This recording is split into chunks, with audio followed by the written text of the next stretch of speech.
overall, running is a fairly complex biological movement. You're moving your entire body synchronized with itself all at once, and it's pretty amazing.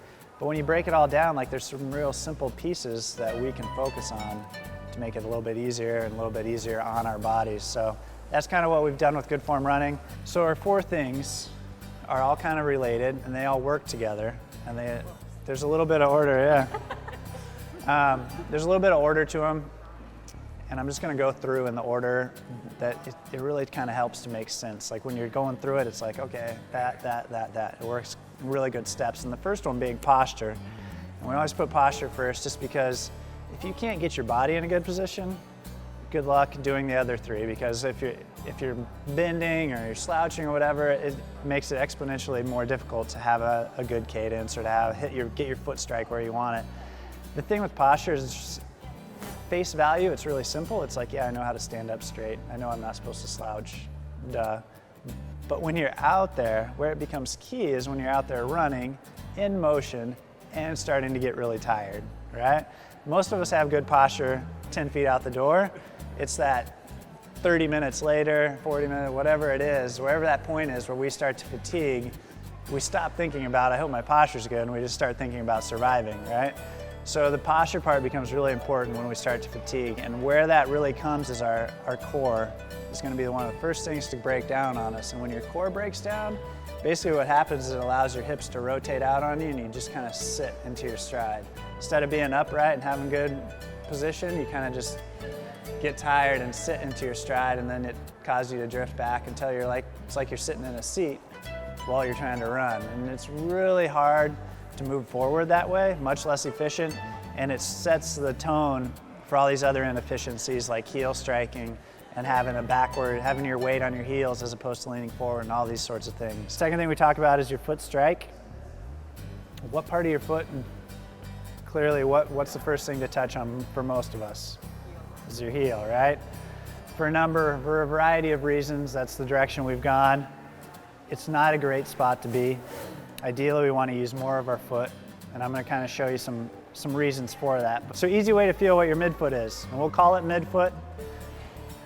There's some argument as to what we want to call it, forefoot, midfoot, whole foot. We're going to call it midfoot, and I'll show you why. Go ahead and check your posture, and then just use your hip flexors to walk in place. Seems really simple, really easy, but when you walk in place, just think about underneath your foot now. Maybe the ball of your foot touches first, but just a split second before the rest of your foot gets to the ground, right? So your whole foot, we're using it all, we're very stable. Now in contrast, go true on, full on forefoot runner. Don't let that heel touch. So you're up on the ball of your foot, and there's runners that run like this, where their heel never even comes close to the ground. And it doesn't take too much of that for your calves to start talking to you a little bit, right? Now go the other way and try to walk on your heels for a second. This is actually what you have kids do to strengthen their shins so they don't have shin splints as much. But it doesn't take too much of this before your shins are like blowing up on you. So then when you go back to your midfoot, just walking in place, you don't really feel your calves, you don't really feel your shins. Everything can kind of just quiet down, and it's not like they're not working, but they just can work together. Like they're all still operating. Every time you're on one foot, your shin's contracting, your calves contracting, everything's working. It just doesn't have to work too hard. It doesn't have to do more than its fair share, so that everything can just do its part. So the third thing is really kind of your tool to get you there, and that's where cadence comes in. And cadence is super helpful because it just gives you, it takes all that body awareness away and it gives you a real easy focal point. You don't have to be super aware of your body, and you don't have to be really in tune with what shoes or what's on your feet or where your feet are. You're just trying to keep up with it a beat, trying to keep rhythm with it. Most people when they run, they're taking like 150, 160 steps every minute. We're gonna practice 180. And the thing with 180 is that when you run at 180 steps every minute, it's 3 every second, you don't have time to overstride and reach out and hit your heel first. You don't have time to be a really big forefoot runner and be running through the air like you're a deer, like bobbing up and down, because you got to get back down to the ground to keep up with the rhythm. So it really, just by adding that as kind of your focal point, it creates an environment to run, to move very efficiently. Just kind of find a rhythm with that. Good. You don't have to go high knees. It's just getting your feet off the ground. And you can walk to it, but go ahead and jog. Let it jog. There you go. You can walk to it, but I'm gonna try to jog. And double check, make sure your heels are touching so you're not just on your tiptoes. Just like when you're walking in place, your heel gets there. All right, there you go. So that's 180. That's 3 steps every second. That's not too bad. Here's 150 so you can feel what most people take. This one's easier just to walk in place. It feels more comfortable just to walk at 150. But I promise you, if we were to go out for a run and we did 5 minutes at 180 and then I kicked it back to 150, everyone here would be happy about it. Your first tendency when you're playing around with your cadence is to head out the door and just start booking it to get more steps in, right? You're like, my feet are moving faster, I'm moving faster, right?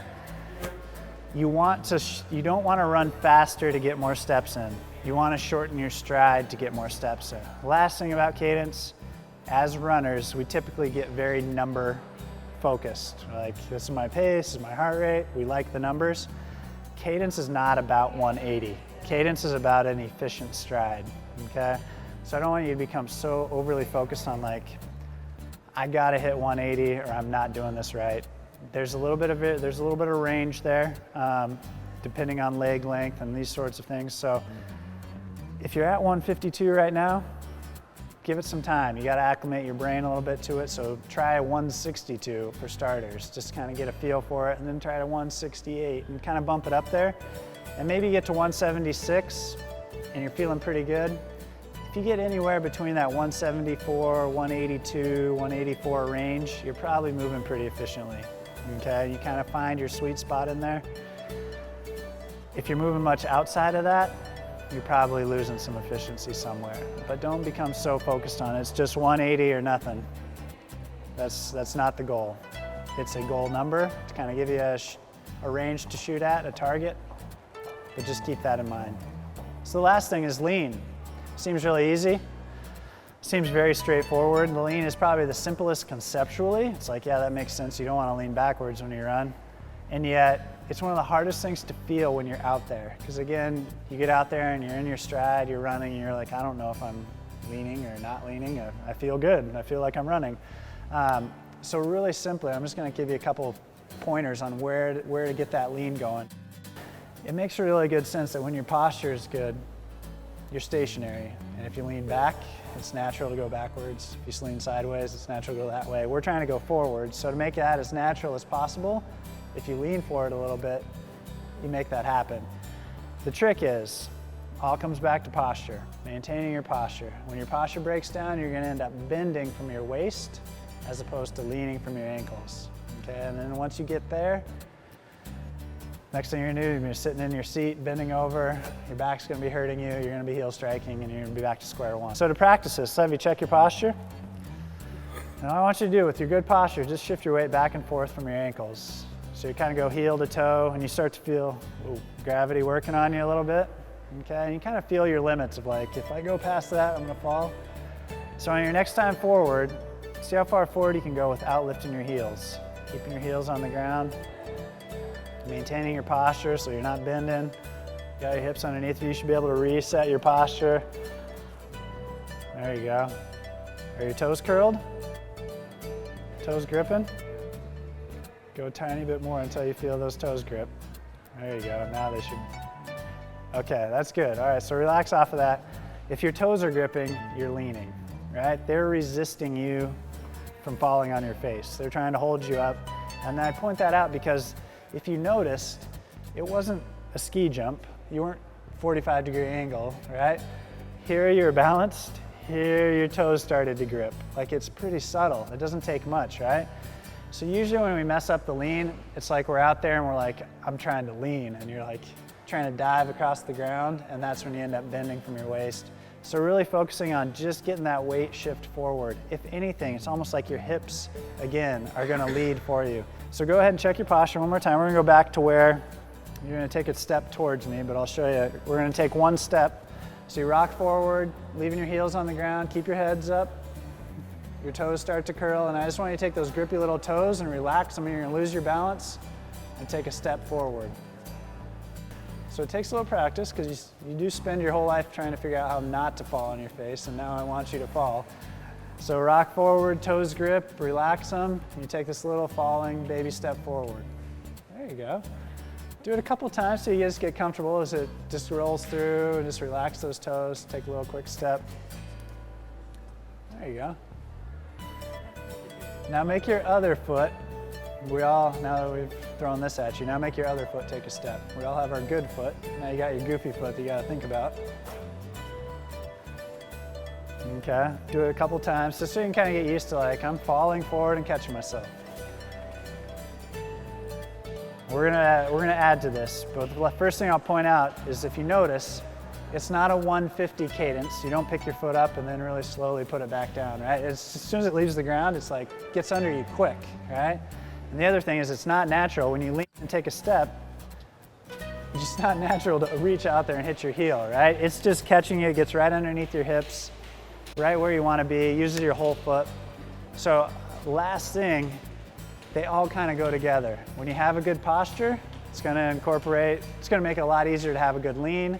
When you got a lean going, it's gonna facilitate having that short, quick mid-foot step, and they all kind of intertwine. Keep in mind, this is what I'll leave you with, this is not perfect form running, it's just good. It's not about nailing this just right. You're not quite Kenyan yet, you're getting there, but just picking one or two things, and I always encourage people, focus, if you can get this right when you're out there and get used to being in that kind of a position, that's gonna make a huge difference. And once you can get used to that, focus on keeping that turnover, posture and cadence, posture and cadence. You get those two things, and if you're comfortable with that, you can revisit lean, you can revisit where my foot's landing, but chances are you're getting those two things down, those other parts are probably finding their way in there naturally.